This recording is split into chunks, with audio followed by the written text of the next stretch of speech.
The email arrived at 3 a.m. in Singapore, carrying news that made my coffee go cold.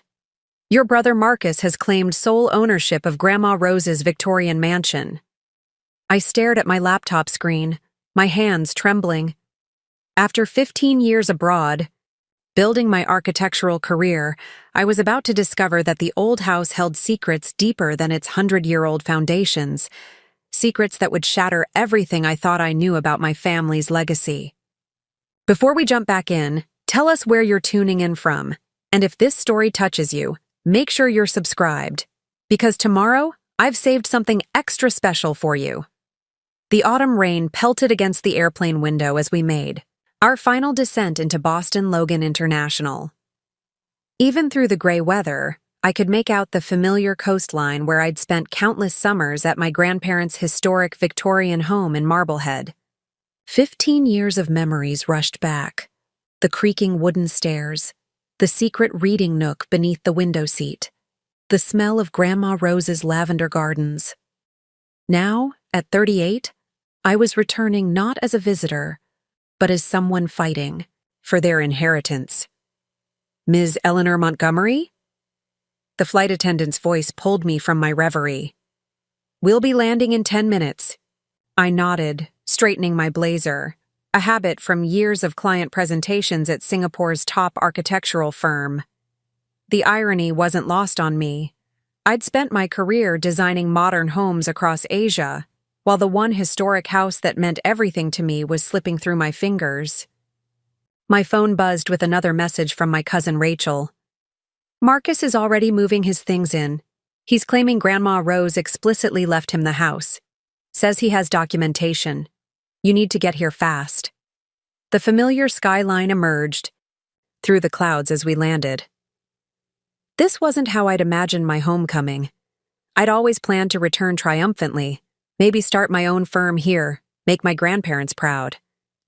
Instead, I was racing against time to prevent my younger brother from claiming our family's heritage for himself. The taxi ride from the airport gave me time to reflect on the events that had led to this moment. Grandma Rose had passed away 3 months ago. I'd been in the middle of a crucial project in Singapore, a sustainable housing development that could have secured my partnership. The firm had denied my emergency leave request, citing contract obligations. By the time I'd arranged to transfer my responsibilities and book a flight, the funeral was over. Your grandmother would have understood, Marcus had assured me during our video call. She knew how important your career was to you.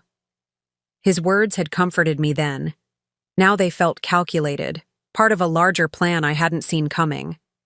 The taxi turned onto Marble Street, and my heart clenched. There it stood, the Montgomery Manor, a 3-story Victorian masterpiece with its distinctive turret and wraparound porch. Grandpa William had spent decades restoring every detail, teaching us about architecture and craftsmanship along the way. He'd inspired my career choice, showing me how buildings could tell stories, hold histories, shape lives. Rachel was waiting on the front steps, her red hair bright against the gray day. She rushed to help me with my luggage, her face tight with worry. Thank God you're here, Ellie. Things are worse than I thought. What do you mean? Where's Marcus? At the lawyer's office, finalizing paperwork. He claims Grandma Rose left him a revised deed during her final weeks. Says she wanted the house to stay in the family, with someone who'd actually be here to care for it. Rachel's voice caught. He's using your absence against you. We stepped into the foyer, and the familiar scent of lemon oil and old wood wrapped around me. Everything looked exactly as I remembered. The antique mirror where Grandma used to check her hat before church, the grandfather clock that never quite kept the right time, the wall of family photos chronicling generations of Montgomerys. My eyes caught on a new addition to the photo wall, a recent picture of Marcus standing with Grandma Rose in her garden. They were both smiling, but something about their posture, the way the photo was prominently displayed, felt staged. He's been methodically planning this, Rachel said, following my gaze. Ever since you took the job in Singapore, He's been positioning himself as the dedicated grandson, the one who stayed, the one who cared. I set my bag down, anger and guilt warring in my chest. That's not fair. I built my career from nothing, worked my way up in one of the most competitive markets in the world. Grandma Rose always supported my dreams. I know that. Rachel touched my arm. But Marcus has spent years crafting a different narrative, and now he claims to have legal documents to back it up. I walked into the living room, my heels clicking against the hardwood floors. The afternoon light filtered through the stained glass windows, casting colored shadows across the oriental rug. Another piece of family history. Every corner of this house held memories, lessons, love. There's something else, Rachel said quietly. Something odd I noticed when helping. Grandma rose with her papers last year, but we should probably discuss it over tea. You look exhausted. As Rachel disappeared into the kitchen, I sank into Grandpa William's old leather armchair. The weight of jet lag and emotion pressed down on me. I'd traveled 7,000 miles to fight for my inheritance, but I was beginning to realize this. Battle wasn't just about property. It was about family, truth, and the stories we tell ourselves about who deserves to keep history alive. The grandfather clock chimed 4, its familiar off-key tone echoing through the house. Somewhere upstairs, a floorboard creaked, as if the old house itself was acknowledging my return. I closed my eyes, remembering Grandma Rose's last words to me during our final video call. Sometimes, darling, the greatest treasures are hidden in plain sight. I hadn't understood her meaning then, but as Rachel returned with a tea tray and a determined look in her eyes, I had a feeling I was about to find out. Rachel's hands trembled slightly as she poured the Earl Grey into Grandma Rose's antique Wedgwood teacups. The familiar scent of bergamot filled the air, momentarily transporting me back to countless afternoon teas spent listening to our grandmother's stories about the house's history. But this time, Rachel's revelation would change everything I thought I knew about our family's legacy. Last spring, while helping Grandma organize her study, Rachel began, carefully setting down the teapot. I found something unusual in her desk, a series of letters between her and Grandpa William, dated just before his passing 7 years ago. They discussed something called the Montgomery Trust. I leaned forward, my jet lag forgotten. A trust? I've never heard of it. Neither had I, but that's not the strangest part. Rachel reached into her messenger bag and pulled out a worn leather journal. This was hidden behind the loose panel in the library's window seat. Your old reading spot. I found it last week while looking for Grandma's old photo albums. The journal's cover bore our grandfather's distinctive handwriting. Property Notes and Observations, 1975-2018. My hands shook as I opened it, recognizing the precise architectural sketches and meticulous notes that had inspired my own career. Path. Look at the last entry, Rachel urged, pointing to a page dated just 2 weeks before Grandpa William's death. The normally steady handwriting was shakier, but the words were clear. The true deed lies where the morning light first touches. The past. Rose knows. The house must stay whole. It's like a riddle, I murmured, studying the cryptic message. But what does it mean about the house staying whole? Before Rachel could respond, the front door opened. Heavy footsteps echoed through the foyer, followed by a familiar voice that had grown colder over the years. Well, well, the prodigal sister returns. Marcus stood in the doorway, his 6-foot frame filling the space with an authority he'd never possessed in our younger years. At 35, he looked more like our father than ever, the same steel-gray eyes and commanding presence. His designer suit and carefully styled hair spoke of success, but there was something new in his bearing, a sense of ownership that made my skin crawl. Hello, Marcus, I said, rising to meet him on equal footing. I hear congratulations are in order. You've been busy while I was away. He smiled, but it didn't reach his eyes. Someone had to take responsibility for our family's heritage, Ellie. While you were off chasing your dreams in Asia, I was here, making sure Grandma Rose was cared for, ensuring the house didn't fall into disrepair. And now you're claiming it's all yours? I kept my voice level, though anger simmered beneath the surface. Based on some last-minute changes to the deed? Marcus walked to the antique sideboard, running his fingers along the polished mahogany as if marking his territory. Grandma made her wishes clear. She wanted the house to remain in capable hands, someone who understood its value, who would be present to preserve it. And you think that's you? I stepped closer, noting how he subtly shifted away from the window seat where Rachel had found the journal. The brother who used to complain about how outdated and impractical this place was? Who wanted to sell it and buy a modern condo downtown? People change, Ellie. His tone sharpened.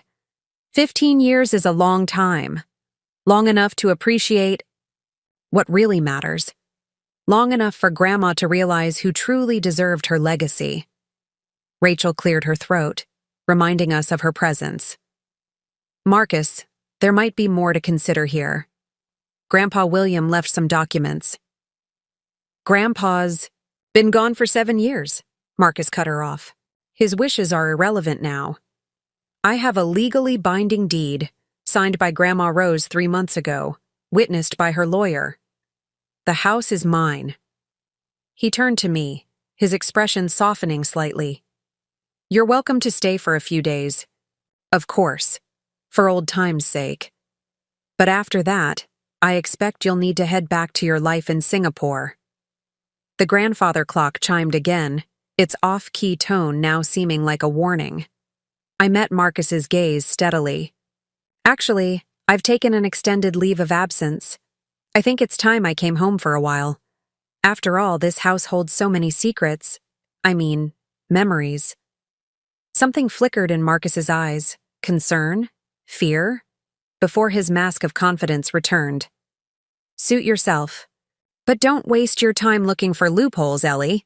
Everything's been properly documented and filed.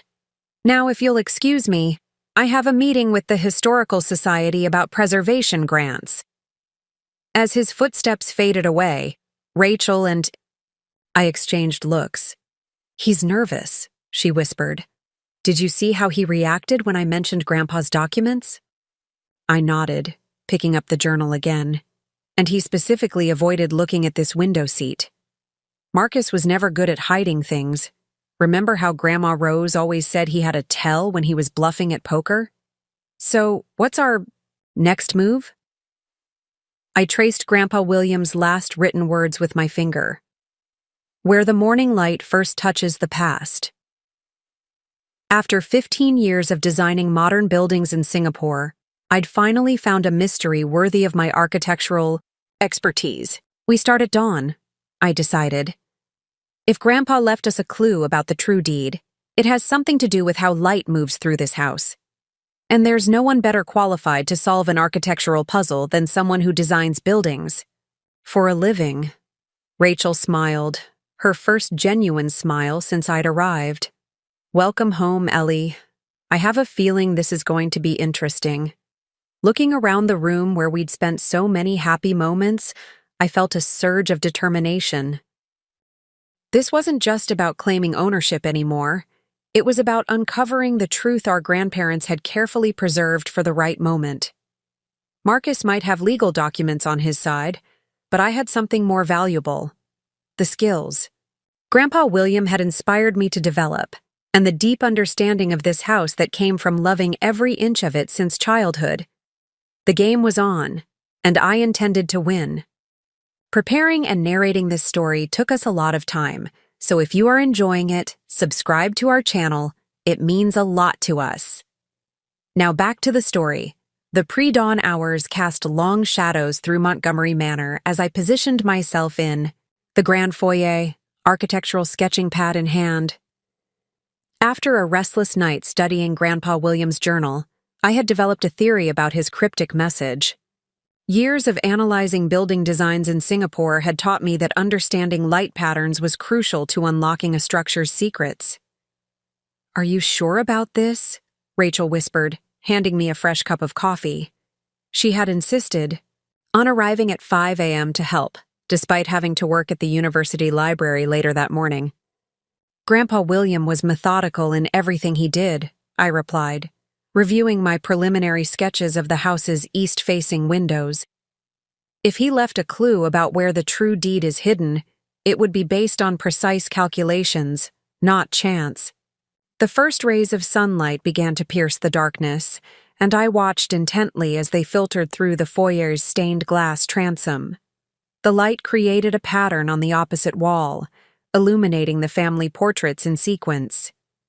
But something about the arrangement caught my attention. "Rachel, look at this." I approached the wall, studying the way the morning light played across the frames. "Notice anything unusual about how these photos are hung?" She joined me, frowning. "They've always been arranged chronologically, starting with our great-great-grandparents." "Exactly. But look at the spacing between the frames. It's irregular." I ran my finger along the wall, measuring the gaps.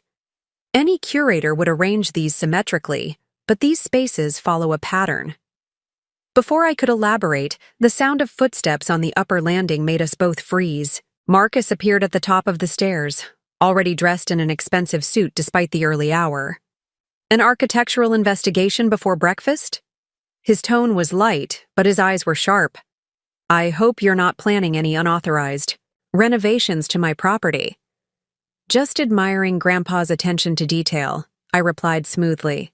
"You know how he loved precision in everything he did." Marcus descended the stairs, each step deliberate. "Yes, well, some of us learned to appreciate his traditional values while others ran off to build glass and steel monstrosities in Asia." The barb stung, but I refused to let it show. "Interesting perspective from someone who used to call this place a museum piece. Tell me, Marcus, when did you develop such passion for historical preservation?" "People change, Ellie." Speaking of change, I've scheduled an appointment with Harrison and Associates this afternoon. They're the top property law firm in Boston. He adjusted his tie with practiced nonchalance. "Just to ensure all the paperwork is properly filed, you understand. We wouldn't want any complications." The implied threat was clear, but it only strengthened my resolve. "Of course not. Though I imagine Grandma Rose's final wishes might be more complicated than a single revised deed." Something flickered across Marcus's face. The same tell I'd noticed yesterday. "Grandma's wishes were clear. Now, if you'll excuse me, I have meetings to attend." After he left, Rachel released a breath she'd been holding. "He's definitely nervous about something. Did you see how he reacted when you mentioned Grandma's wishes?" I nodded, turning back to the wall of photos. "Help me measure these spaces." "Precisely. There's a pattern here, and I think it's connected to something bigger." For the next hour, we documented every measurement, every angle of light. The sun climbed higher, transforming the initial patterns, but I'd seen enough to confirm my suspicion. "Look at this." I showed Rachel my notebook where I'd mapped out the spacing measurements. "These numbers, they're not random. They correspond to dates, specific years in our family's history." Rachel's eyes widened as she studied the pattern. "And the largest gap falls between 1975 and 1976, I finished. The year Grandpa William bought this house and began its restoration. Before we could discuss further, my phone buzzed with an incoming email. My breath caught as I read the sender's name, William Montgomery III. "It's from Grandpa's old email account," I whispered, hands shaking slightly. "Scheduled to be sent?" "Automatically, dated for exactly 1 week after someone filed new property paperwork on the house." Rachel leaned in close as I opened the message. Inside was a single sentence. "The truth rises with the sun, but wisdom waited for the perfect moment to shine light on its face." "Another riddle," Rachel groaned. Why couldn't Grandpa just leave straightforward instructions? But I was already moving, excitement building as pieces clicked into place. He did, for someone who knows how to read them. The rising sun, the photo arrangement, this email. They're all part of a bigger picture. I pulled out my phone and dialed a number I'd found in Grandpa's journal. After 3 rings, a familiar voice answered. Montgomery Historical Society, Catherine speaking. Catherine, this is Eleanor Montgomery, William's granddaughter. I need to know everything you have about the original property plans for Montgomery Manor, specifically any modifications made in 1975. There was a pause on the line. Eleanor? My goodness, it's been years. Your grandfather. He left something for you here. Said I should only release it when the time was right. My heart raced. And when is the right time? His instructions were specific. When his grandchild returns to solve the mystery of the morning light. Catherine's voice softened. I'd say that time is now, wouldn't you? As I ended the call, Rachel was staring at me with a mixture of hope and confusion. What did Grandpa leave at the Historical Society? We'll find out this afternoon, I replied, gathering my notes. But first, we need to understand exactly what Marcus has been doing with his lawyers. Something tells me William anticipated this entire situation, and he left us breadcrumbs to follow. The morning sun had fully illuminated the foyer now, but I couldn't shake the feeling that we'd only begun to uncover what was hidden in its light. Somewhere in this house, between the careful measurements and cryptic messages, lay the truth about our family's legacy, and I was determined to bring it into the light. The Marblehead Historical Society building stood as a testament to colonial architecture, its red brick facade and white trim pristine against the afternoon sky. As Rachel and I climbed the granite steps, I couldn't help but appreciate the historical preservation that had maintained its authentic character, the kind of dedication Grandpa William had always admired. Catherine Reynolds, the Society's head archivist, met us in the marble-floored lobby. At 75, she carried herself with the dignified air of someone who had spent decades protecting historical treasures. Her silver hair was pulled back, in a neat bun, and her eyes sparkled with intelligence behind wire-rimmed glasses. Eleanor Montgomery, she said warmly, extending her hand. You look just like your grandfather when he was deep in research, that same focused expression. She turned to Rachel. And Rachel, dear, how are your doctoral studies in American history progressing? Almost finished with my dissertation, Rachel replied. Though recent events have added some unexpected research opportunities. Catherine led us through the Society's main hall, past glass cases displaying artifacts from Marblehead's maritime history. Your grandfather was one of our most dedicated supporters, she explained as we walked. He understood that preserving history wasn't just about maintaining old buildings, it was about protecting the stories and truths they contained. We entered her office, a wood-paneled room lined with filing cabinets and architectural drawings. Catherine closed the door and moved to an old safe mounted in the wall. William left this with explicit instructions, she said, working the combination. It was to be opened only when his grandchild returned seeking answers about the morning light. The safe door swung open with a soft creak. Catherine removed a sealed envelope and a leather portfolio, both bearing Grandpa William's distinctive handwriting. He added one more condition, she added, holding the items just out of reach. I need to verify something first. Tell me, Eleanor, what did the morning light reveal? I thought carefully about our discovery. The family portraits, their spacing corresponds to significant dates in our family's history. The largest gap marks 1975, when Grandpa William bought Montgomery Manor. Catherine's face softened with approval. And what did you learn from your architectural training about the significance of morning light in historical buildings? Eastern light was considered sacred in colonial architecture, I replied, drawing on my professional knowledge. Many, Houses from that era were designed to capture the first light in specific ways, often to illuminate important features or create symbolic patterns. Just like your grandfather, Catherine smiled, finally handing over the items. Always testing, always teaching, even from beyond.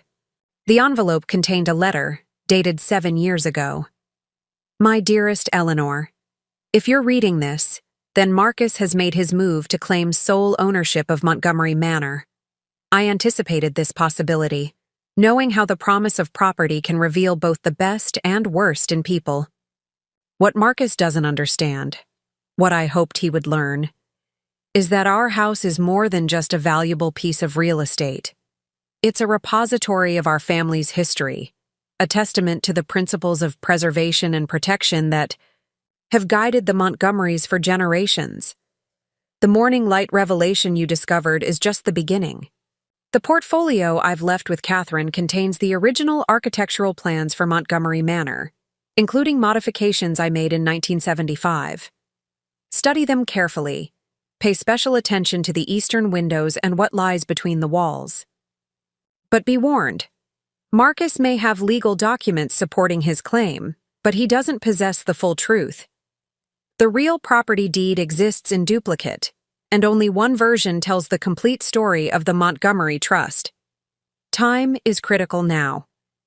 Harrison and Associates are not just property lawyers. They're known for expediting historical property conversions. I fear Marcus plans to do more than just claim ownership.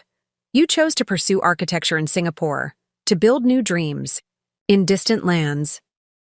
I've always been proud of your courage to forge your own path. Now it's time to use everything you've learned to protect our family's legacy. The truth, like the morning light, reveals itself to those who know where to look. With love and faith in your abilities, Grandpa William.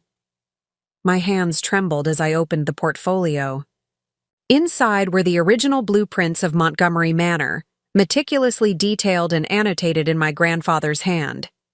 But these weren't just architectural drawings, they were a map to something bigger. There's more, Catherine said, pulling out a leather-bound volume from her desk. Your grandfather contributed extensively to our oral history project. He recorded everything about the house's restoration, including some rather interesting details about hidden spaces and modified structures. Rachel leaned forward. Hidden spaces? Many colonial homes had secret rooms or compartments, I explained. My professional interest piqued. They were used during the Revolutionary War, the Underground Railroad. Grandpa William once mentioned that Montgomery Manor had its own secrets, but I always thought he was just trying to spark my interest in architecture. William was many things, Catherine said carefully. But he was never one for idle stories. Everything he did had purpose. She checked her watch. The society closes in an hour, but I can give you access to our research room. William's oral histories are archived there, along with all the documentation about the house's historical status. As Catherine led us to the research room, my phone buzzed with a text from Marcus. Meeting with lawyers went well. Conversion permits are being expedited. Hope you're enjoying your walk down memory lane. Rachel read the message over my shoulder. Conversion permits? He can't be planning to. Convert the manor into luxury condos, I finished grimly. That's why he needs full ownership rights. A historical property like this would be worth millions if developed. We spent the next hour poring over Grandpa William's oral histories, architectural notes, and historical documentation. Each page revealed new layers to his plan, new pieces of the puzzle he'd left for us to solve. Eleanor, Catherine said, softly as closing time approached. Your grandfather believed that some things are worth more than money, that our heritage, properly preserved, can guide future generations. He chose you as the guardian of that legacy long ago. He just waited for the right moment to tell you. Standing in that room surrounded by the weight of history, I felt the full responsibility of what Grandpa William had entrusted to me. This wasn't just about preventing Marcus from selling our family home. It was about protecting something larger, a legacy of preservation, integrity, and faith in the power of truth to emerge in its own time. As we left the Historical Society, the setting sun painted the brick buildings of Marblehead in shades of gold. Tomorrow would bring new challenges, but for now, I had what I needed. A map to the truth, drawn by the one person who had always believed in my ability to find it. The grandfather clock struck midnight as Rachel and I spread the architectural plans across the manor's dining room table. After hours of studying Grandpa William's oral histories at the Historical Society, we had returned home with a clearer understanding of what we were looking for, though finding it would prove to be another challenge entirely. "Look at these annotations," I said, tracing my finger along the blueprint's eastern wall. Grandpa modified the original colonial structure in 1975, but he maintained all the historical elements. The building inspector's report shows he added a secondary wall system throughout the east wing, supposedly for improved insulation. Rachel adjusted her reading glasses, leaning closer to examine the detailed drawings. A wall within a wall? That seems excessive for mere insulation. Exactly. I pulled out my laptop, opening the 3D modeling software I used for my architectural projects in Singapore. In colonial architecture, double wall systems were sometimes used to hide structural supports, but these modifications are different. See how the space between the walls varies at specific points? As I began creating a digital model of the house's eastern section, my phone illuminated with an incoming call. The number belonged to Harrison and Associates, Marcus's lawyers. I let it go to voicemail, but moments later, an email arrived. "Dear Ms. Montgomery, our firm represents Marcus Montgomery regarding the ownership transfer of 247 Harbor Street, Marblehead, Montgomery Manor. We understand you may have concerns about recent property arrangements. Please be advised that any interference with the legally documented transfer of ownership could result in civil action. A courtesy copy of the revised deed, signed by Rose Montgomery on March 15, 2025, is attached for your records. We strongly recommend you seek independent legal counsel before pursuing any challenges to this document. Regards, James Harrison, Esques." "Open the attachment," Rachel urged, her historian's curiosity evident. "Maybe there's something we missed." The PDF contained a perfectly ordinary-looking deed, complete with Grandma Rose's signature and proper notarization. But as I zoomed in on the document details, something caught my eye. "The notary stamp," I murmured, comparing it to the images we'd found in the Historical Society's archives. "It's from the same notary who handled property transactions for the Montgomery Trust in 1975. That can't be a coincidence." Rachel's eyes widened. "Catherine mentioned that notary in the oral histories. What was her name? Elizabeth Blackwood?" "Still practicing law at 85, I confirmed, quickly searching online. "And according to the state registry, she specializes in historical property trusts. Her office is right here in Marblehead." A sudden noise from upstairs made us both jump. Footsteps crossed the floor above, followed by the sound of Marcus's voice engaged in a late-night phone call. "Yes, I understand the development timeline is aggressive," he was saying, his words carrying clearly through the old house's heating vents. "But once the ownership transfer is complete, we can begin the conversion process immediately. The historical designation won't be an issue. I have documentation showing the property was removed from protected status." Rachel and I exchanged alarmed looks. "Removed from protected status? That shouldn't be possible without extensive public hearings and documentation." "We need to work faster," I whispered, turning back to my 3D model. "These wall modifications, the varying spaces, they're not random. Grandpa was an engineer before he became a preservationist. Everything he designed had a purpose." Working through the night, I meticulously mapped every measurement, every unusual feature noted in the blueprints. As the 3D model took shape, A pattern emerged. The spaces between the walls aligned perfectly with key structural points throughout the house, creating a hidden network that seemed to converge at a single location. The morning room, I breathed, the realization hitting me. The small sitting room off the library, where Grandma Rose had taken her morning tea for 40 years, watching the sun rise over the harbor. That's where the pattern leads. Rachel checked her watch. It's almost dawn. If we're going to investigate, it needs to be now, before Marcus wakes up. We made our way quietly through the sleeping house, our flashlights casting long shadows across the familiar halls. The morning room was exactly as Grandma Rose had left it.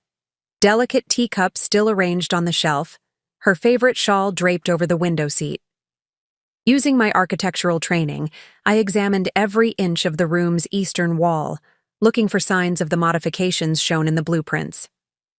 Finally, behind a loose panel of crown molding, I found what we were seeking: a small lever, practically invisible unless you knew exactly where to look. "Should we?" Rachel whispered, glancing nervously at the door. I thought of Grandpa Williams' letter, his faith in my ability to understand the clues he'd left. With a deep breath, I pulled the lever. A soft click echoed through the room, followed by the whisper of old mechanisms coming to life.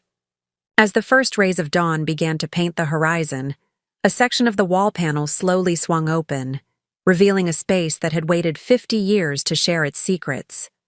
Inside, illuminated by the growing morning light, was a sight that made my architectural heart skip a beat: a complete set of original property documents, architectural drawings, and most importantly, a leather folder stamped with the words, Montgomery Trust, Complete Deed and Covenants, 1975. But what caught my eye wasn't the documents themselves.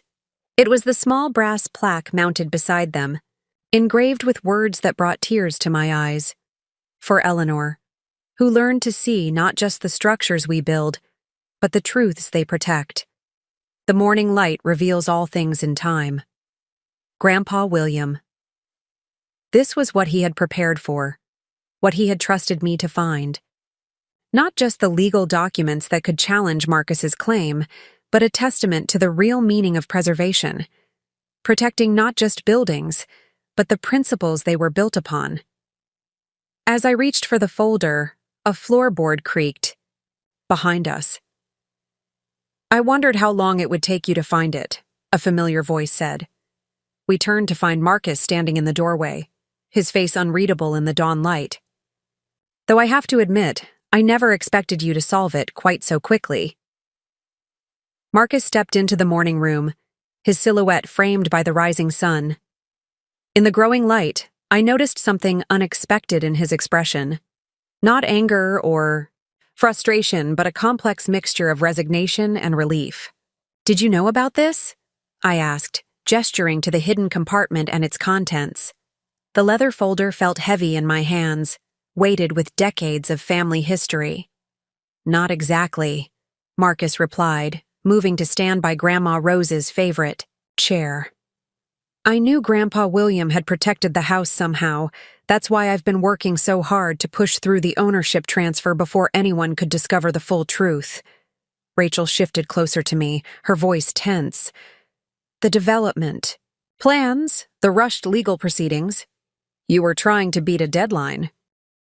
"The trust becomes irrevocable in 3 days," Marcus confirmed, surprising us with his candor. "On the 50th anniversary of Grandpa's purchase of the property. Once that happens, the house can never be sold or developed. It has to remain a single-family residence, preserved in its historical state." I opened the leather folder, scanning the trust documents within. The legal language was complex, but the intent was clear. "Grandpa William didn't just buy a house in 1975, I said slowly. He created a living testament to preservation. The Montgomery Trust was designed to protect not just the building, but everything it represents." "And that's exactly the problem," Marcus responded, an edge entering his voice. Do you have any idea what this property is worth? The development potential alone. We could all be set for life. Instead, Grandpa's idealistic vision locks away millions in potential value. I thought of my years in Singapore, designing gleaming towers that transformed skylines. Some things are worth more than their development potential, Marcus. You used to understand that. Did I? He laughed without humor. Or was I just the one left behind to deal with the practical realities while you pursued your dreams? Do you know how many offers I've had to turn away? How many developers have tried to convince me to sell? So this was never about preserving Grandma Rose's wishes, Rachel interjected. The revised deed, the lawyers' meetings, it was all about beating the trust's deadline. Marcus ran his hand along the antique wallpaper, a gesture so reminiscent of our grandfather that it made my heart ache. I thought if I could transfer ownership before the 50-year mark, there might be a way around the trust's restrictions. The developers were willing to pay a premium for quick closure. And what about the family legacy? I asked, moving to stand beside him. The history Grandpa William protected? The memories this house holds? Legacy doesn't pay property. Taxes, Marcus snapped. It doesn't fund maintenance on a historic structure, or cover the costs of historical compliance. While you were building modern marvels in Asia, I was here watching our family's finances drain away maintaining this museum. Peace. But there was something in his voice, a hesitation that hadn't been there before. I glanced at the trust documents again, noting a detail I'd missed earlier. The Montgomery Trust includes a maintenance endowment, I said quietly. Grandpa, William didn't just protect the house, he provided for its future. There's a separate account, untouched for 50 years, specifically for preservation and upkeep. Marcus's face went still. What? I handed him the relevant pages. He knew the financial burden of maintaining a historical property. The trust isn't just restrictions, it's resources. Resources that become available once the trust becomes irrevocable. Rachel leaned in to read over his shoulder. The endowment has been accumulating interest for 50 years, according to these figures. It's more than enough, Marcus finished, his voice hollow. More than what the developers offered. He sank into Grandma Rose's chair, the papers trembling slightly in his hands. All this time, I thought I was protecting our financial interests, making the practical choice. But Grandpa William had already solved the problem. The morning sun had fully illuminated the room now, casting everything in clear, unforgiving light. I watched my brother's face as the implications of his actions settled over him. I've made a mess of things, haven't I? He finally said, looking up at me. The lawyers, the development plans, the rushed deed transfer. I nearly destroyed. Exactly what Grandpa William worked so hard to protect. And for what? A quick profit that would have paled in comparison to his actual provision for the house's future. It's not too late, I offered, thinking of all the architectural projects I'd seen saved from demolition at the last moment. The trust doesn't become irrevocable for 3 more days. We can still honor Grandpa's vision, together. Marcus stood slowly, straightening his shoulders. The developer's contract has a clause allowing withdrawal if any pre-existing legal constraints are discovered. The trust documents would certainly qualify. He managed a small, self-deprecating smile. I suppose my legal thoroughness finally worked in the house's favor. Rachel touched his arm gently. You know what this means, though. Once the trust activates, the house's status becomes permanent. No development, no conversion, no sale. No breaking up the family legacy, I added, watching my brother carefully. Marcus walked to the window, gazing out at the harbor view our grandparents had cherished. Maybe that's not such a bad thing, he said quietly. Some things really are worth more than their market value. The grandfather clock chimed in the hall, its familiar tone echoing through the house that had seen generations of Montgomery triumphs and failures, conflicts and reconciliations. In the morning light, surrounded by the evidence of our grandfather's foresight and faith, we had found something more valuable than property rights or development potential. We had rediscovered the true meaning of inheritance, not just the transfer of assets, but the preservation of principles that defined a family's character across generations. The afternoon sun streamed through the library windows as Marcus, Rachel, and I gathered around the massive oak table that had hosted countless family discussions. Elizabeth Blackwood, the notary from 1975, sat with us, her decades of legal experience evident in her precise movements as she reviewed the trust documents. William Montgomery was extraordinarily thorough, she noted, adjusting her reading glasses. The trust structure he created is remarkably sophisticated for its time. The endowment alone demonstrates remarkable foresight. He anticipated inflation, maintenance costs, even potential changes in preservation requirements. I studied the financial projections my architectural software had generated based on the trust's provisions. The endowment should cover maintenance and preservation costs for at least another 50 years, assuming standard appreciation rates. But there's a condition attached to accessing those funds, Marcus added, pointing to a specific clause. The house must be actively utilized as a family residence, not just maintained as a museum piece. Someone has to actually live here and engage with the property's historical significance. Elizabeth nodded approvingly. That was always William's vision. He believed historical preservation wasn't just about maintaining buildings. It was about keeping their stories alive through active use and appreciation. Rachel, who had been examining the original property surveys, looked up suddenly. There's something else here. The trust doesn't just cover the main house, it includes provisions for the carriage house at the back of the property. I moved to examine the documents she indicated. The carriage house had been boarded up for years, used mainly for storage, but according to the trust specifications, it had potential that Grandpa William had clearly recognized. He included architectural plans for converting the carriage house into a historical research center, I said, spreading out the blueprints. Look at these designs: reading rooms, archive space, even accommodation for a resident scholar. He envisioned the entire property as a living center for historical preservation. Marcus whistled softly. That would require significant renovation. Work. The carriage house hasn't been properly maintained in decades. Actually, I replied, my professional training kicking in as I examined the plans. The basic structure is still sound. I did a preliminary assessment yesterday. The main improvements would involve updating systems and restoring original features. With proper architectural oversight, we could maintain historical authenticity while creating a functional modern space. Elizabeth smiled. That brings us to another aspect of William's plan. The trust includes a specific role for an architectural preservation specialist, someone with both the technical expertise and the family connection to oversee the property's ongoing maintenance and development.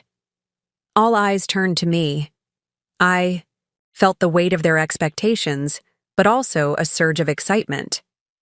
This was an opportunity to combine my professional skills with our family's legacy in a way I'd never imagined. The timing is perfect, Rachel observed. Your firm in Singapore was planning to open a Boston office anyway. This could be your chance to establish an East Coast presence while overseeing the trust's implementation. Marcus leaned forward, his business acumen evident. The Historical Research Center could generate revenue through grants and educational programs. Combined with the endowment, it could make the property not just self-sustaining, but actively beneficial to the community. That's exactly what your grandfather intended, Elizabeth confirmed. He saw the Montgomery property as a bridge between past and future, tradition and innovation.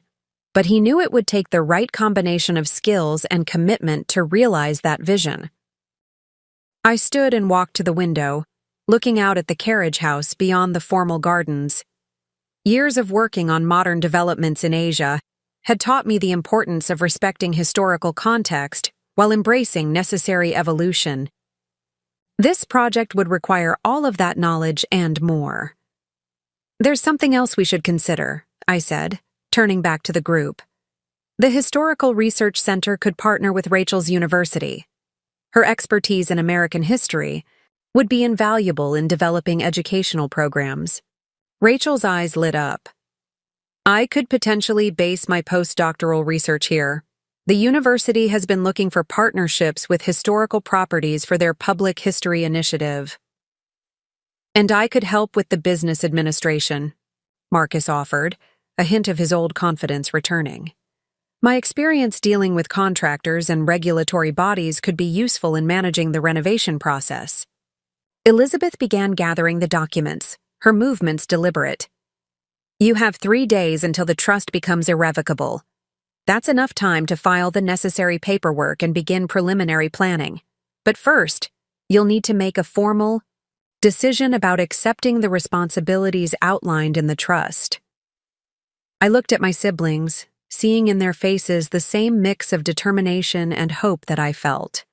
The path ahead would require significant work, careful planning, and ongoing cooperation, exactly the kind of challenge our grandfather had prepared us for. I accept the role of architectural preservation specialist, I stated firmly, with the understanding that this will be a family endeavor, drawing on all our strengths. Marcus nodded. I'll contact the developers first thing tomorrow to withdraw from the contract. Then we can begin proper planning for the carriage house renovation. And I'll reach out to my department chair about potential collaboration opportunities, Rachel added. The university's resources could be instrumental in establishing the research center. Elizabeth closed her briefcase with a satisfied click. William would be proud to see this, not just the preservation of the property, but the preservation of his most important investment, his family's unity and purpose. As we walked Elizabeth to her car, the late afternoon light cast long shadows across the property. The carriage house stood silhouetted against the darkening sky, its weathered facade holding both history and possibility. Tomorrow would bring the beginning of an enormous undertaking. But for now, we had found something invaluable. A shared vision for the future that honored our past. The next morning found me in the carriage house at dawn, tablet in hand, conducting a detailed architectural assessment. Years of professional experience in Singapore had taught me the importance of thorough preliminary evaluations, especially when dealing with historical structures. The building's bones were sound, just as I'd initially thought, but the challenges ahead became clearer with each room I examined. The old wooden beams overhead bore silent witness to decades of history, their hand-hewn surfaces telling stories of craftsmanship long past. My tablet's laser measuring tool captured precise dimensions as I moved through the space, creating a three-dimensional model that would serve as the foundation for our renovation plans. I brought coffee, Marcus called from the doorway, carefully, navigating around a pile of old trunks. And something else you should see. He handed me a steaming cup and a thick manila envelope. Inside was a letter from Harrison and Associates, confirming their withdrawal from the development contract. No pushback from the developers? I asked, scanning the formal legal language. Marcus managed a rueful smile. Surprisingly, no. Apparently, the existence of a 50-year trust with specific preservation requirements makes the property significantly less attractive for luxury condo conversion. Who would have thought? The irony wasn't lost on either of us. The very legal structure that had frustrated Marcus's development plans was now protecting us from potential complications. As we stood in the dusty morning light, I could see my brother taking in the space with new eyes, not calculating its market value, but considering its potential. The university board approved my proposal, Rachel announced, joining us with her own coffee and a stack of papers. They're interested in establishing a partnership for the research center. The Dean of American Studies is particularly excited about the potential for hands-on historical preservation programs. I pulled up the 3D model I'd been developing on my tablet. Take a look at this. I've been mapping out how we could divide the space to accommodate both research facilities and public areas while maintaining historical integrity. The holographic display projected a detailed rendering of the carriage house's interior, showing proposed modifications highlighted in different colors. Rachel and Marcus leaned in, watching as I rotated the model to show different angles. The main floor could house the research facilities, I explained, zooming in on specific sections. We can preserve the original post and beam construction while incorporating modern amenities. The hayloft area above would make an excellent archive space with proper climate control. What about these side rooms? Marcus asked, pointing to several smaller spaces along the eastern wall. Perfect for individual study areas or small group sessions, Rachel suggested. We could preserve the original windows. The natural light would be ideal for document examination. As we discussed possibilities, a noise from the main house caught our attention. Through the carriage house windows, we could see a group of people gathering on the front lawn. Elizabeth Blackwood's car was parked in the circular drive, along with several other vehicles I didn't recognize. The Historical Commission representatives, Marcus explained, checking his watch. They're here to review our preservation proposals and formally record the trust's activation. We made our way back to the main house, where Elizabeth was already holding court in the library. She had assembled an impressive group, representatives from the Marblehead Historical Society, members of the State Preservation Board, and several architectural historians. "Ah, perfect timing," Elizabeth said as we entered. "We were just discussing the unique nature of the Montgomery Trust and its implications for future preservation projects." One of the architectural historians, Dr. James Chen, turned to me with obvious interest. "Ms. Montgomery, we understand you've been working on significant developments in Singapore. Your perspective on blending historical preservation with modern functionality could be invaluable here." "The challenge," I began, pulling up my preliminary assessments, "lies in honoring the original structure while adapting it for contemporary educational use. Every modification must serve both preservation and practical purposes." For the next 2 hours, we engaged in detailed discussions about preservation standards, educational requirements, and community integration. The Historical Commission representatives were particularly impressed by the Trust's comprehensive approach to maintaining the property's historical integrity while ensuring its ongoing relevance. "This is exactly the kind of forward-thinking preservation model we've been advocating for," Dr. Chen commented, reviewing our initial plans for the carriage house. "Too often, historical properties become static museums, disconnected from contemporary life. This vision of active engagement through education and research could set a new standard." As the meeting concluded, Elizabeth gathered us for one final piece of business. "The trust becomes irrevocable at midnight," she reminded us.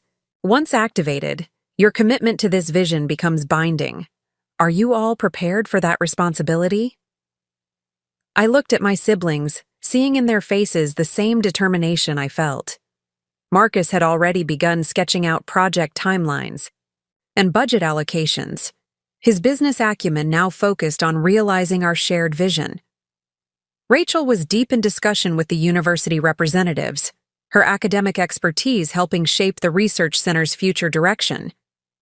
"We're ready," I answered for all of us, "not just to preserve the property, but to bring Grandpa William's vision to life in ways he might never have imagined." As our visitors departed, the three of us stood in the library, surrounded by the weight of history and the promise of future possibilities. Through the windows, the carriage house stood waiting, its weathered facade holding both challenges and opportunities.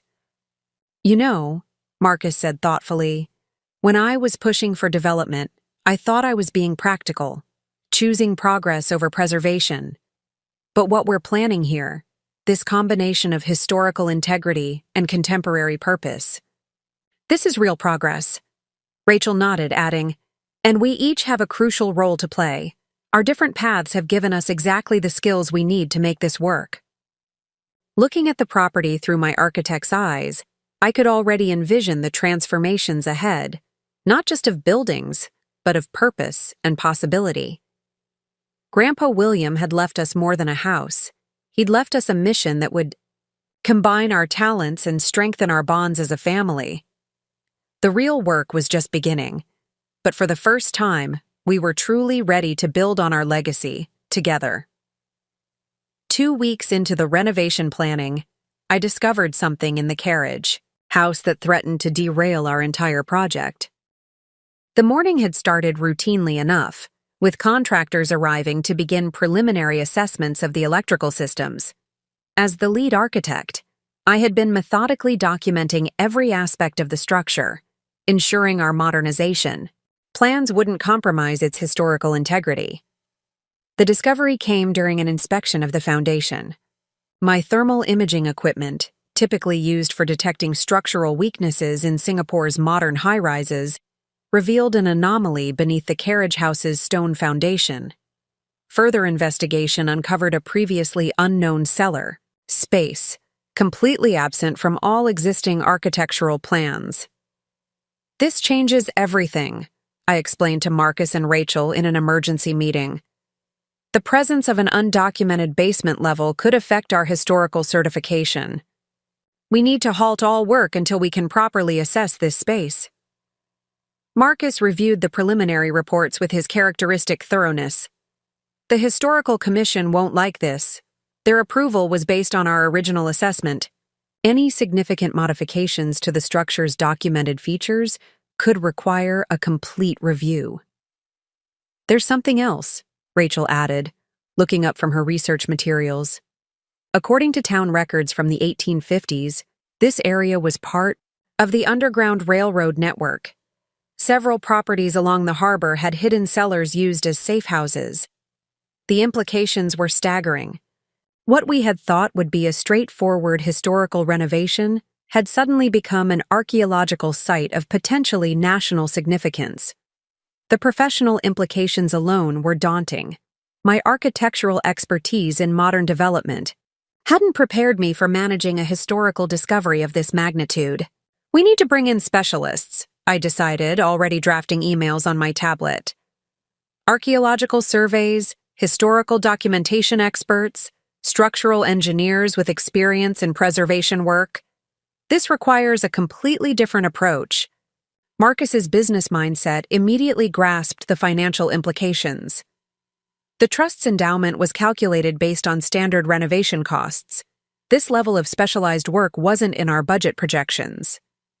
"Maybe we don't have to see this as a setback," Rachel suggested, her historian's perspective offering a different view. "This discovery could qualify us for additional preservation grants. The National Historical Society has specific funding programs for Underground Railroad sites."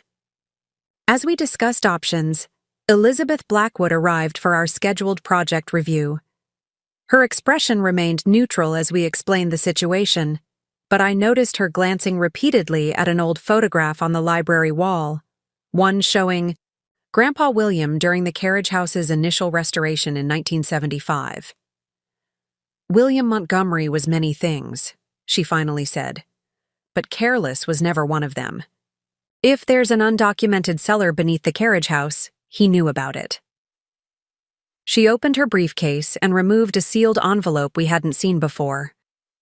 "He left this with instructions to deliver it if you encountered any structural surprises during the renovation." The letter inside was characteristic of our grandfather, detailed, precise, and remarkably prescient. "To my grandchildren, if you're reading this, you've discovered the carriage house's hidden cellar. Its existence was purposefully omitted from official documentation to protect its historical significance until the right time. The trust includes a separate provision, accessible only upon this discovery, specifically for preserving and documenting this aspect of our property's history. The cellar's preservation requires special consideration. Behind the false panel in my study, you'll find complete documentation of the space, including detailed architectural surveys I conducted in 1975. These materials should help navigate the additional requirements while maintaining historical authenticity. More importantly, this discovery represents an opportunity to contribute to our understanding of a crucial period in American history. The Montgomery property isn't just a family legacy. It's part of our nation's story of courage and resistance. Use these resources wisely. The truth, like our history, reveals itself when we're ready to understand its significance. With faith in your abilities, Grandpa William. The study's false panel revealed exactly what we needed: meticulously detailed surveys, structural assessments, and even preliminary preservation plans. Our grandfather had prepared everything necessary for this moment, anticipating the challenges we would face. This changes our entire approach, I said, examining the architectural drawings with growing excitement. We're not just creating a research center anymore. We're preserving a vital historical site. The educational potential alone is extraordinary. Rachel was already outlining potential research programs. We could develop specialized courses in historical preservation, archaeological techniques, and civil rights history. The university's American Studies department would be incredibly interested in establishing a dedicated research program. Marcus, who had been quietly reviewing the financial documentation, looked up with renewed purpose. The additional funding provision is substantial. Combined with potential grants and educational partnerships, we could create something truly significant here. As we absorbed the implications of this discovery, I realized that our grandfather's legacy went far beyond preserving a family home. He had entrusted us with protecting an important piece of American history, believing that our combined skills, my architectural expertise, Marcus's business acumen, and Rachel's historical knowledge, would be needed for this exact moment. We need to approach this systematically, I said, drawing on years of project management experience. First, we document everything exactly as we found it. Then we bring in the necessary experts and begin developing a comprehensive preservation plan that incorporates both the original research center concept and this new historical element. Elizabeth watched our discussion with evident satisfaction. This is exactly what William hoped for, not just preservation for its own sake, but a deeper understanding of why some things must be protected and revealed at the right time. The months ahead would bring countless challenges as we navigated the complexities of preserving both a family legacy and a historical treasure. But standing in the study, surrounded by our grandfather's careful preparations and our own growing determination, I felt a profound sense of purpose. We weren't just renovating a building anymore. We were uncovering and protecting a story that needed to be told, guided by the foresight of a man who understood that some legacies are worth far more than property values. The discovery of the Call Underground Railroad cellar transformed our renovation project into something far more significant than we had initially imagined. 1 month into the detailed archaeological survey, I found myself hosting a meeting that would have seemed impossible just weeks earlier. The Library of Montgomery Manor had become a temporary command center, with preservation experts, historians, and university representatives gathered around our family's antique mahogany table. Dr. Sarah Chen from the National Historical Society's Preservation Department presented her preliminary findings with measured excitement. The architectural features of the cellar align perfectly with documented Underground Railroad safe houses from the 1850s. The ventilation system, the hidden access points, even the method of construction, everything suggests this was a significant way station on the route to freedom. I pulled up the 3D modeling software on the large display screen we'd installed for project meetings. The detailed scan of the cellar space revealed intricate details that even Grandpa William's thorough documentation hadn't captured. The structural integration with the main foundation is remarkable, I explained, highlighting specific features. Whoever designed this understood both architecture and the need for absolute secrecy. Marcus, who had been reviewing funding proposals, looked up with newfound interest. The National Park Service just approved our application for inclusion in the Network to Freedom program. This opens up additional preservation grants and educational funding opportunities. Rachel spread out a collection of 19th-century documents on the table. Her research team had uncovered correspondence that shed new light on the property's history. We've identified several coded messages in business letters between the original property owner and known abolitionists. The carriage house's location near the harbor made it an ideal transit point. The weight of this historical significance wasn't lost on any of us. What had started as a family project to preserve our grandparents' home had evolved into an opportunity to protect and share a crucial piece of American history. However, the expanded scope of the project brought new challenges. As the lead architect, I faced the complex task of balancing historical preservation with modern educational requirements. Every decision required careful consideration of multiple factors. The main challenge, I explained to the assembled experts, is creating a research facility that allows scholars and students to study this historical site while ensuring its preservation. We need to make the space accessible without compromising its integrity. Dr. Chen nodded in agreement. There are only a handful of well-preserved Underground Railroad sites with this level of documentation. The educational potential is extraordinary, but we must proceed with extreme care. Just then, Elizabeth Blackwood entered the library, carrying a weathered leather portfolio we hadn't seen before. "I believe this might help with your current challenges," she said, placing it on the table. "William gave me specific instructions about when to share this particular set of documents." Inside the portfolio, we found detailed architectural drawings dating back to the 1850s, along with modifications proposed but never implemented in the 1970s.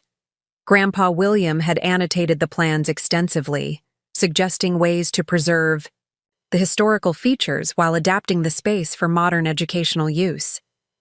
"He anticipated everything," Marcus murmured, studying the financial projections that accompanied the architectural plans.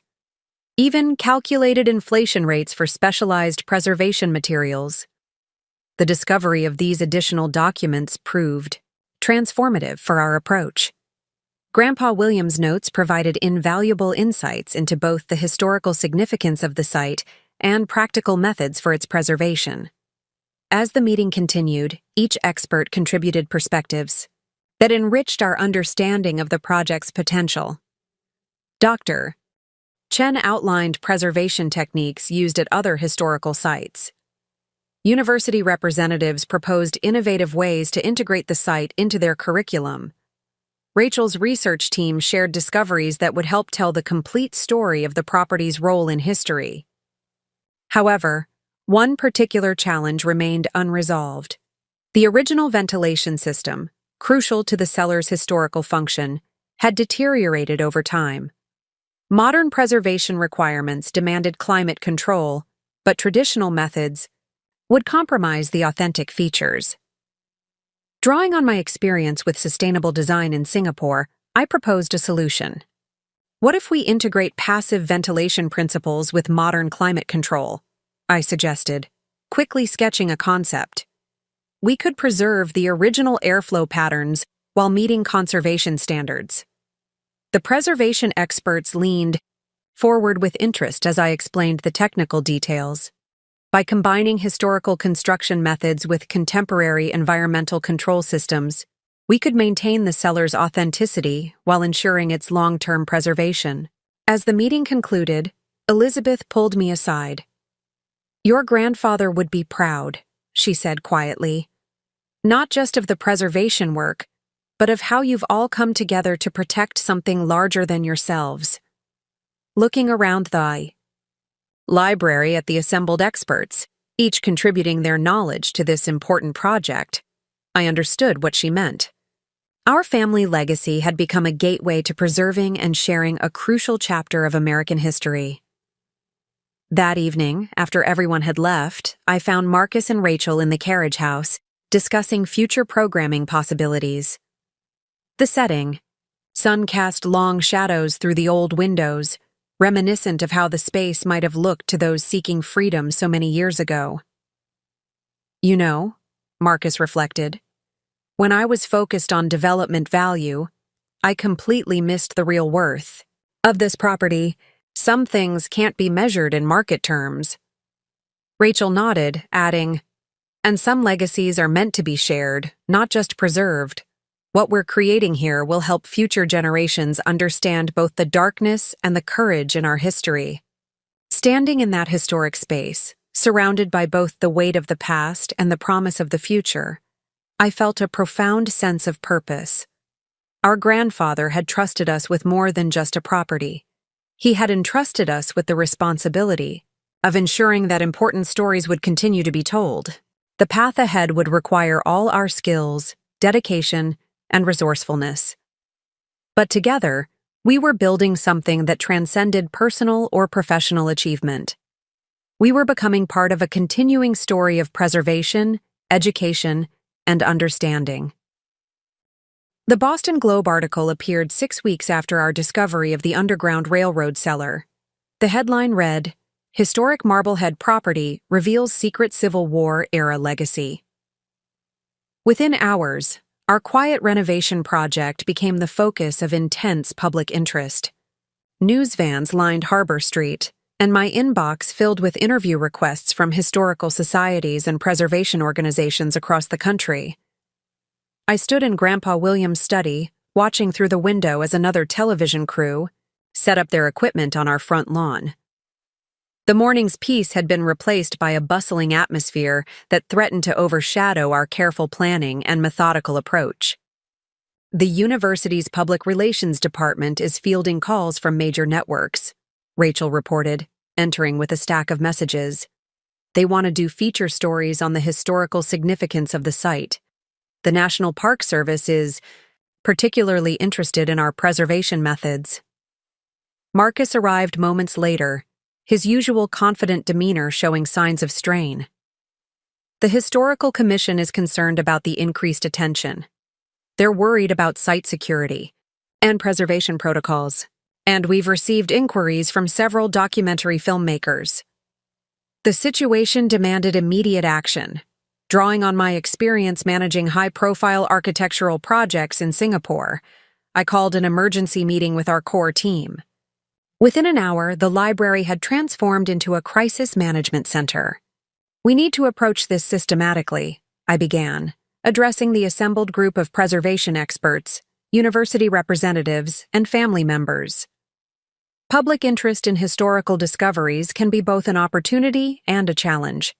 The key is maintaining control of the narrative while protecting the site. Dr. Chen from the National Historical Society nodded in agreement. Similar discoveries have faced comparable challenges. The critical period is these first few weeks when public curiosity is at its peak. Elizabeth Blackwood, who had been quietly observing, spoke up. "There's something else you should see." She withdrew another envelope from her seemingly endless supply of Grandpa William's preparations. He anticipated this situation as well. The letter inside revealed yet another layer of our grandfather's foresight. "My dear grandchildren, the discovery of the Underground Railroad connection will inevitably draw public attention. This moment presents both an opportunity and a responsibility. The story of this property is not just ours to protect, it belongs to the larger narrative of American history. I've prepared detailed guidelines for managing public interest while preserving the site's integrity. You'll find them in the blue folder marked Public Relations Protocol in my study's filing cabinet. These guidelines were developed in consultation with preservation experts and media specialists during my own career in historical conservation. Remember, our role is not to own this history, but to ensure it is preserved and shared responsibly. With trust in your judgment, Grandpa William." The protocols he had prepared were comprehensive, covering everything from media access guidelines to educational outreach strategies. Once again, our grandfather had anticipated the challenges we would face and provided tools to address them. Drawing on these guidelines and our combined expertise, we developed a structured approach to managing the public interest. Marcus's business experience proved invaluable in creating a communication strategy that would satisfy media interest while protecting the site's integrity. "We'll establish designated viewing areas," he proposed, marking locations on the property map. "Controlled access points that allow the public to understand the significance of the site without compromising its preservation." Rachel contributed her academic perspective. "We can develop educational materials that provide context for the discovery. The university's Digital Archives department can help create virtual tours and interactive historical resources." As lead architect, I focused on ensuring that the increased attention didn't interfere with our preservation work. "We'll need to adjust our renovation timeline to accommodate public interest while maintaining our conservation standards." We spent the next several hours refining our approach. The plan that emerged combined public education with site preservation in a way that honored both our family legacy and the broader historical significance of the discovery. The following week, we held our first organized press conference in the manor's formal garden. Standing before the assembled media, I felt the weight of responsibility our grandfather had prepared us to carry. "The Montgomery property represents more than just architectural history," I began, conscious of choosing words that would set the tone for future coverage. "It stands as a testament to those who risked everything in the pursuit of freedom, and to those who chose to protect and assist them." Marcus handled the practical aspects, outlining our plans for controlled site access and educational programs. Rachel presented the historical context, helping reporters understand the broader significance of the discovery. Together, we demonstrated a united approach that emphasized responsible stewardship over sensation. The response exceeded our expectations. Historical preservation societies offered support and resources. Educational institutions proposed partnerships. Even the initial media coverage showed remarkable restraint, focusing on the historical significance rather than spectacle. That evening, as the last camera crew packed up their equipment, we gathered in the carriage house cellar. The space felt different now, not just a family secret, but a piece of history we had been entrusted to protect and share. "You know," Rachel said, running her hand along the carefully preserved stone walls, "I think this is what Grandpa William meant about the right time for everything. We're not just preserving a building anymore. We're helping preserve a crucial piece of our national memory." Marcus nodded, adding, "And doing it in a way that balances public interest with historical integrity. That's no small achievement." Looking around at the space that had sparked such intense interest, I understood more clearly than ever the responsibility we had inherited. Our grandfather had prepared us not just to protect a physical property, but to become stewards of something far more valuable: the stories and truths that needed to be preserved for future generations. The challenges ahead would require continued dedication and careful management. But together, we had found a way to honor both our family legacy and our obligation to history itself. In doing so, we had discovered something profound about the true meaning of inheritance, not just what we receive, but what we choose to protect and share with the world. The autumn rain tapped steadily against the library windows as I reviewed the latest architectural assessments. 3 months into our preservation project, the technical challenges of maintaining historical authenticity while creating a functional educational space had become increasingly complex. The morning's structural report highlighted concerns about the carriage house's eastern foundation that required immediate attention. As I studied the detailed diagrams, a familiar voice interrupted my concentration. "Eleanor Montgomery?" I looked up to find an elderly gentleman standing in the doorway, leaning on a polished wooden cane. His weathered face carried the dignified bearing of someone who had seen much of history firsthand. "I'm James Richardson," he introduced himself. "Your grandfather and I worked together on historical preservation projects back in the 70s. I read about your discovery in the papers." The name sparked immediate recognition.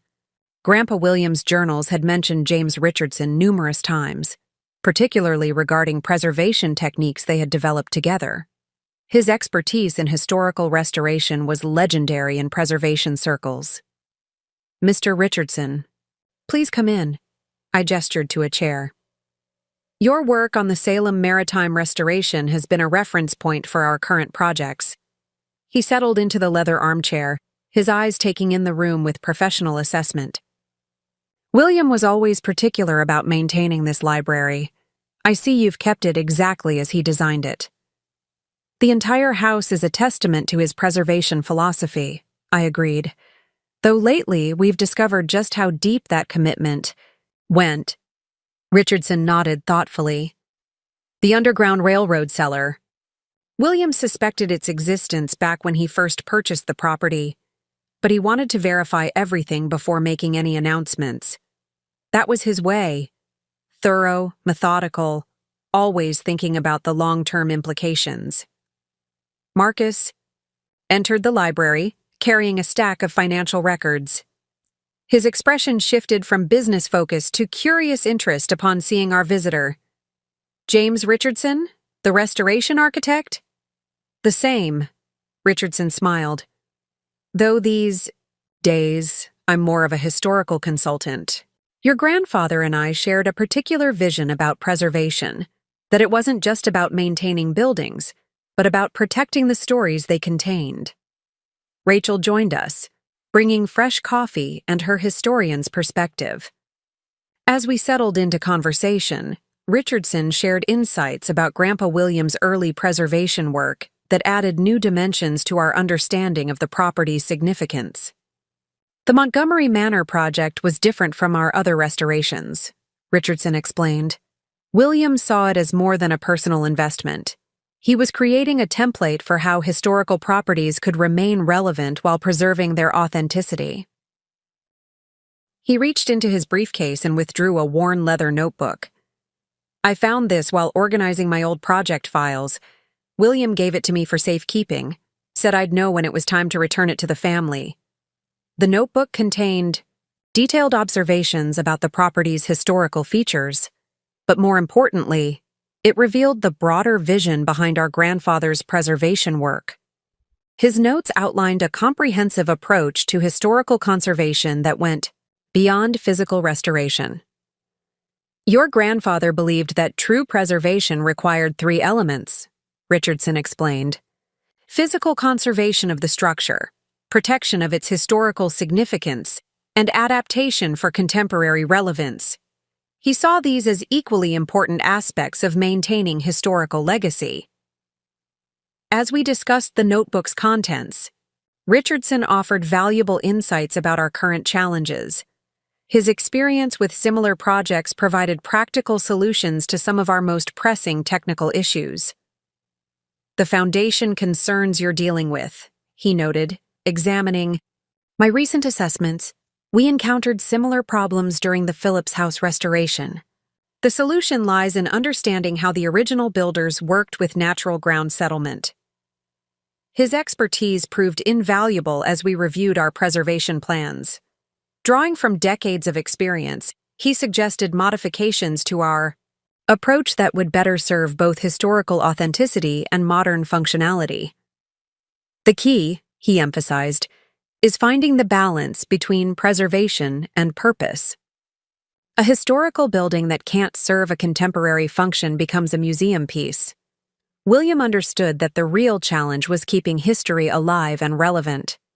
As the afternoon progressed, our conversation shifted from technical details to deeper considerations about the meaning of preservation.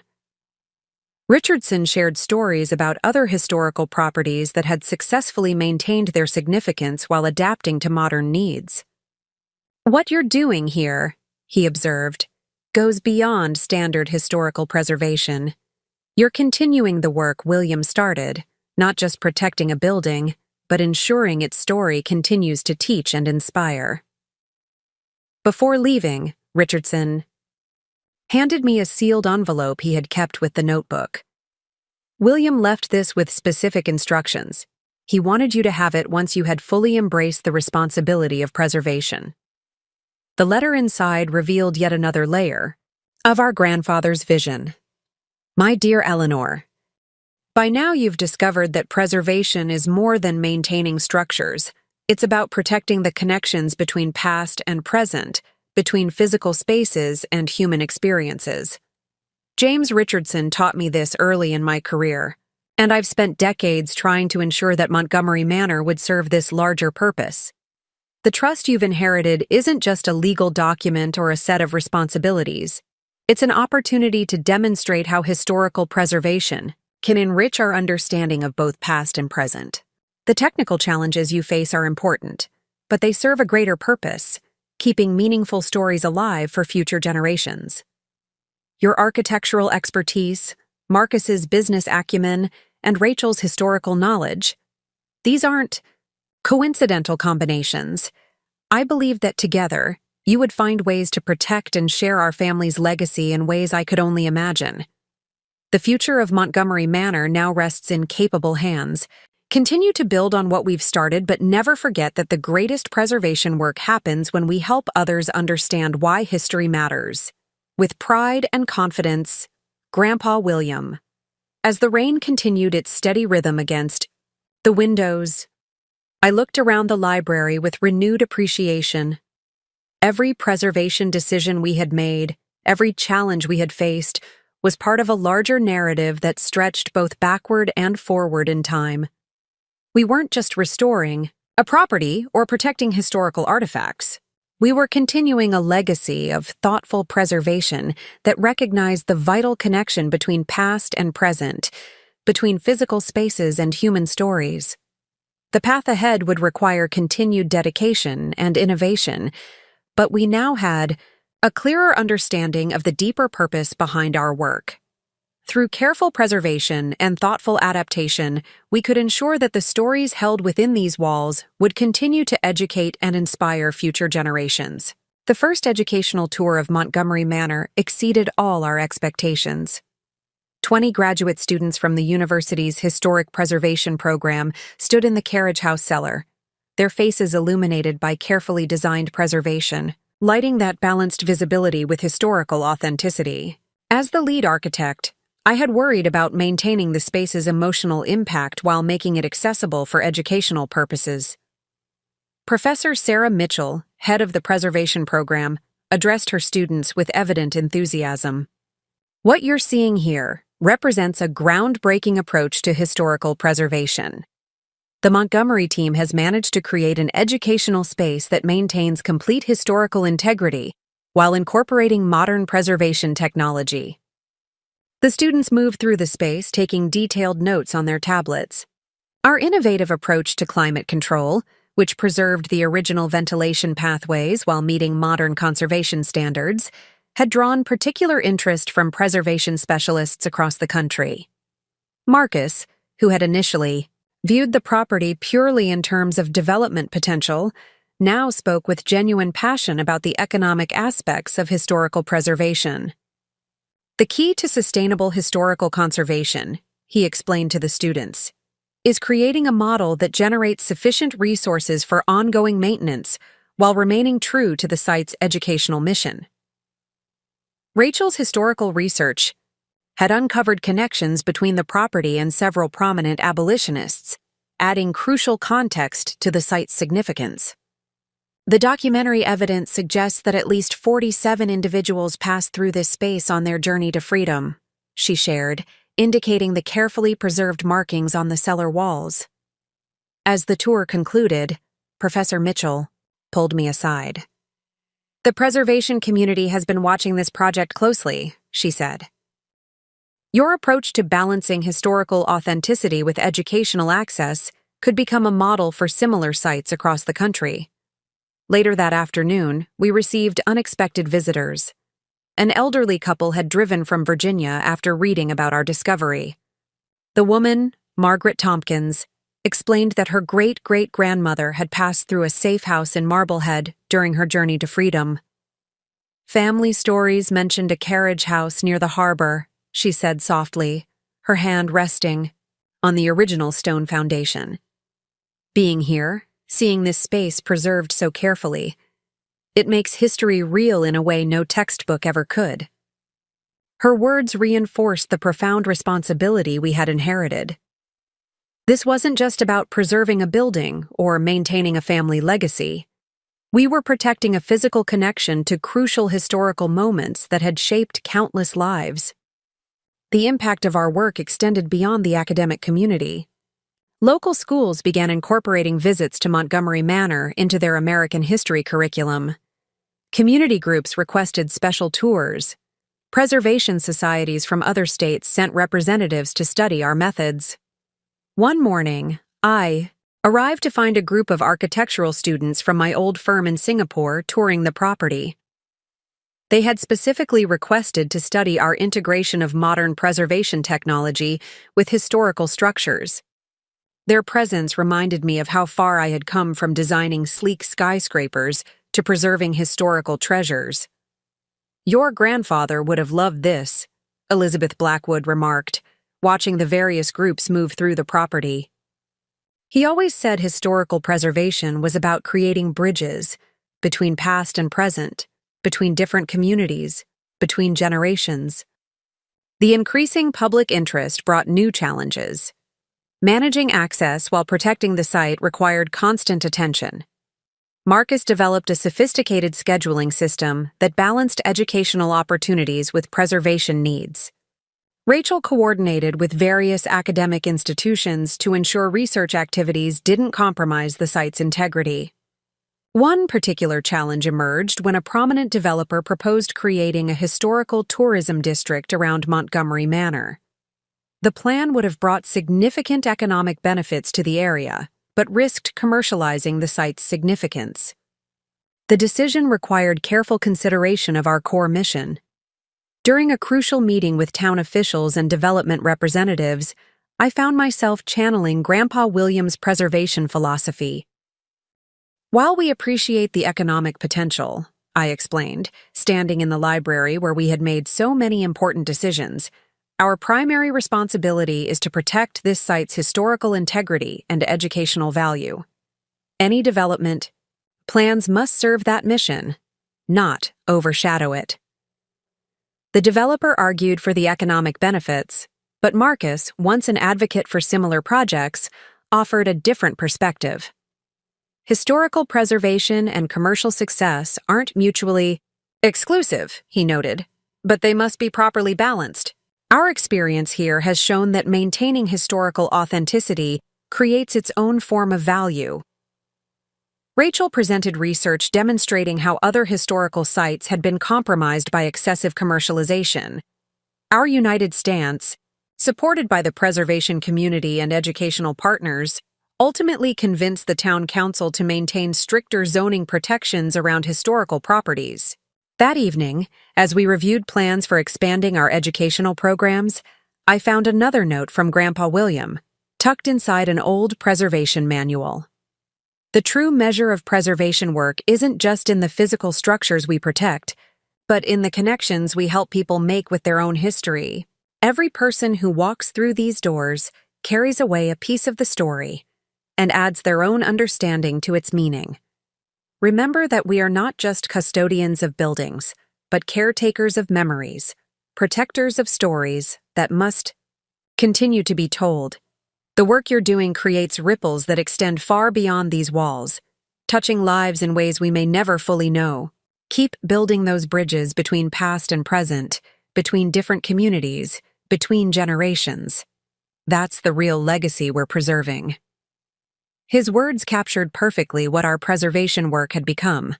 Not just a family project or a professional challenge, but a means of connecting people with important aspects of their shared history. Through careful preservation and thoughtful presentation, we were helping others understand why these stories mattered, why they needed to be protected and shared. The growing impact of our work confirmed that we had chosen the right path, honoring both our family legacy and our broader responsibility to historical preservation. Each new group of visitors, each positive response from the preservation community, each moment of connection with the past reinforced the value of what we were protecting. The email from the National Trust for Historic Preservation arrived on A quiet Tuesday morning, 6 months into our renovation project. I had been reviewing the latest preservation reports in Grandpa William's study when the notification appeared on my tablet. The message's contents would significantly alter the scope of our work at Montgomery Manor. Dear Ms. Montgomery, it began. We are pleased to inform you that Montgomery Manor has been selected as this year's recipient of the National Preservation Excellence Award for Innovation in Historical Conservation. Your groundbreaking approach to integrating modern preservation technology while maintaining historical authenticity has set new standards in the field. The prestigious award traditionally recognized much larger institutions with decades of preservation experience.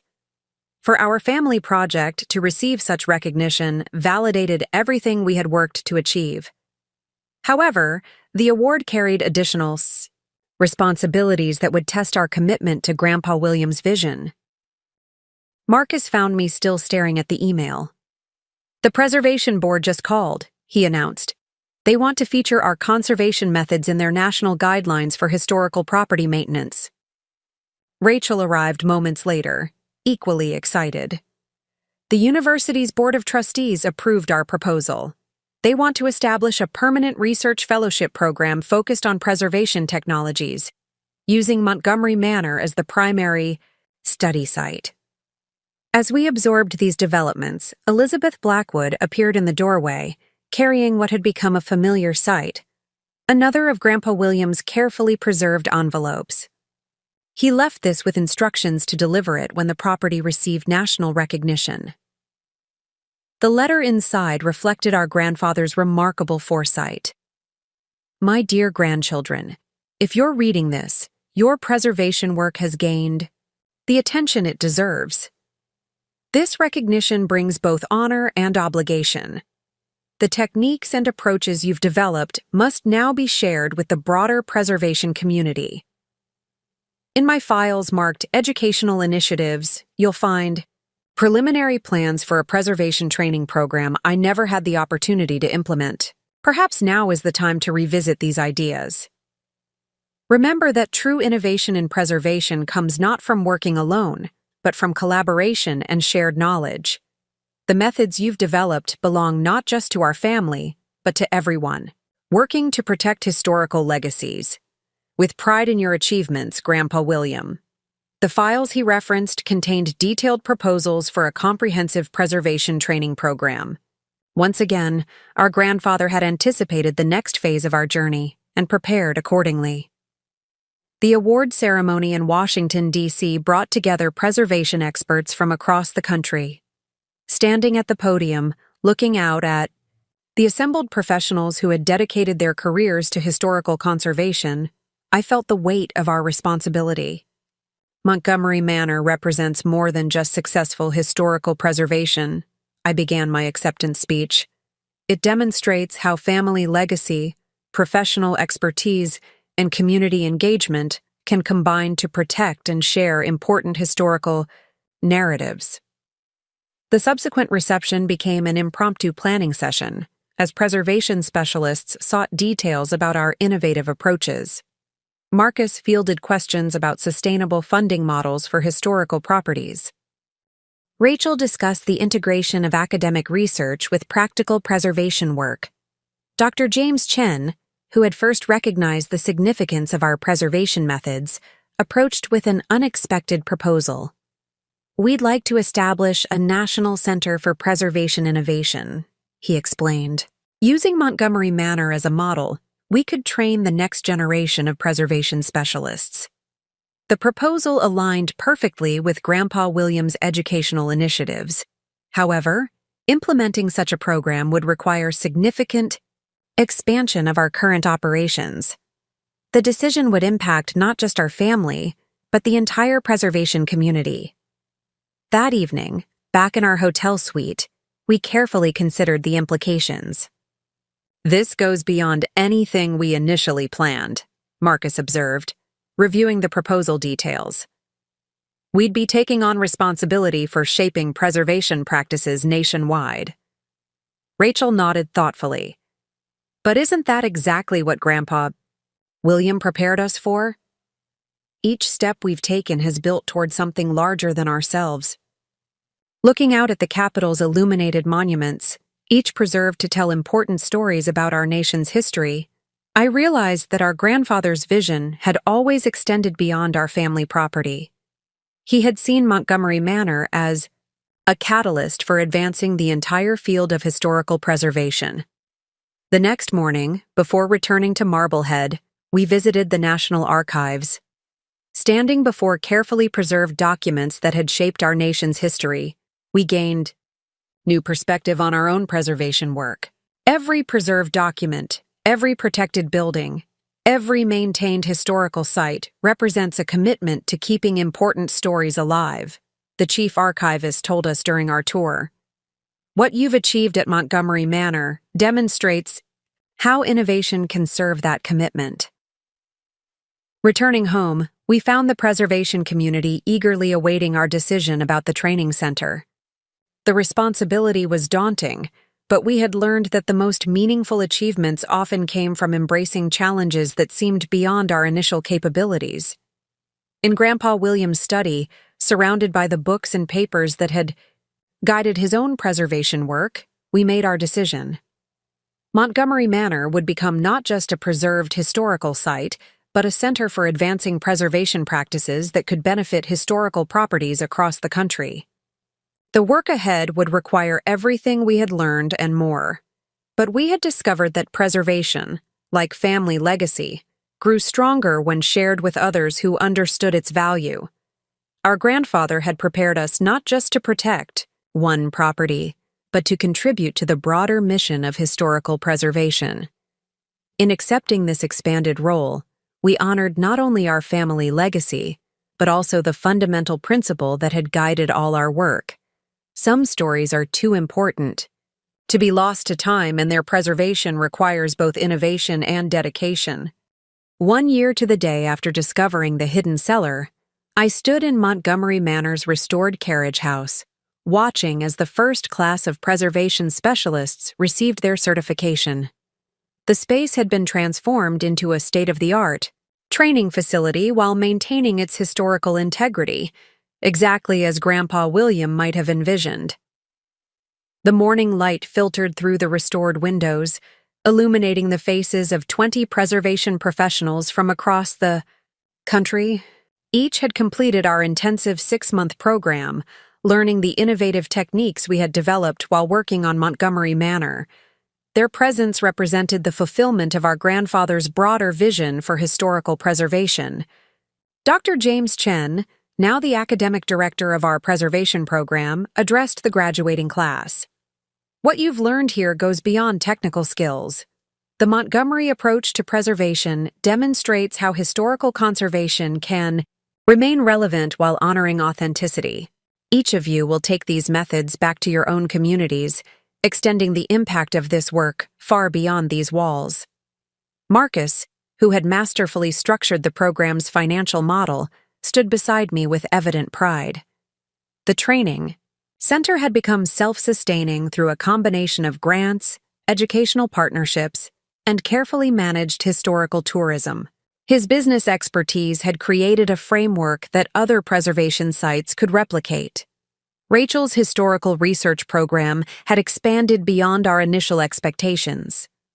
Universities across the country now sent graduate students to study her methodology for integrating historical documentation with preservation work.